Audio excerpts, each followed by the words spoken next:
In the Obama Chronicle segment tonight, there's no question Barack Obama's image has taken a hit over his association with radical college professor William Ayers.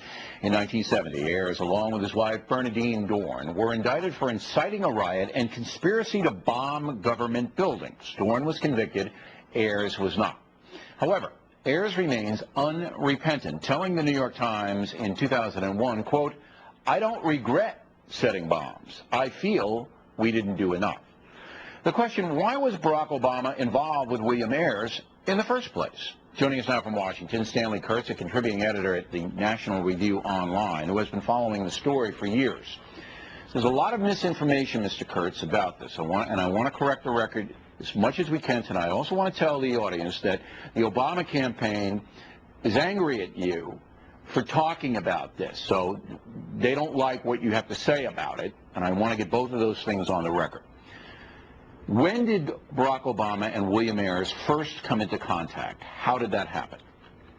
Bill, we don't really know the answer to that question. The first time that we know they were in contact was in early 1995 because Bill Ayers created a foundation, an education foundation in Chicago called the Chicago Annenberg Challenge. And Barack Obama became the chairman of the board of that foundation. That's the first time we know they were together, and later that year there was the famous fundraiser and kickoff for the campaign of Barack Obama in the home of Ayers and Dorn. That was Obama's first political campaign. That was late 1995.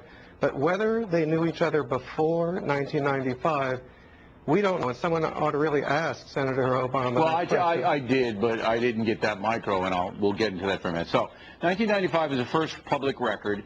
Ayers founds this foundation. Obama is the chairman of the board, so that means that they had to have a lot of interaction because the chairman of the board and the founder are going to speak.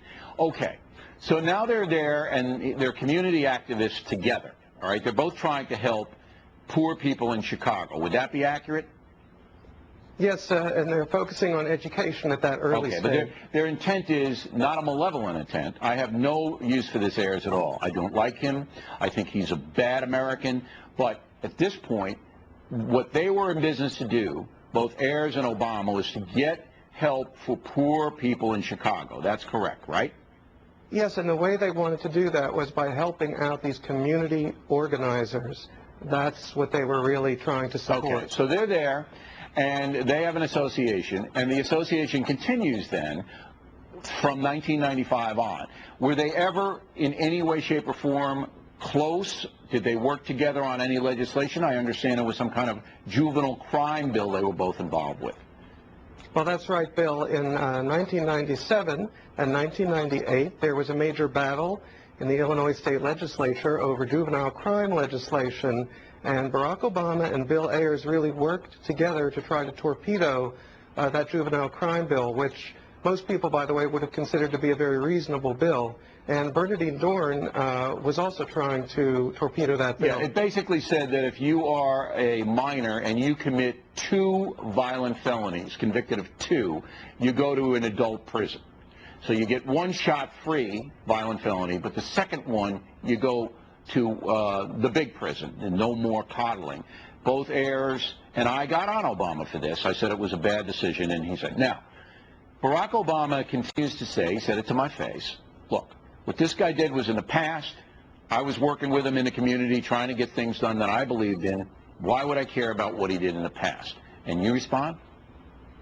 Well, Bill Ayers and Bernadine Dorn, for that matter, both believe that the work they do on education and on juvenile crime is the fulfillment of their early radicalism. They don't see it as turning away from that radicalism. That's one reason why they're helping these radical community organizers. That's one reason why they were opposed to a juvenile crime bill, which even most liberals were very much in favor. Dorn and Ayers are on the far left of education and juvenile policy issues, and in those years in the 90s, Obama was basically allied with them. Are you holding it against Obama now that he was allied with them then? I definitely am, or at least it shows that he's on the very far left. All right, Mr. Kurtz, we appreciate that very much.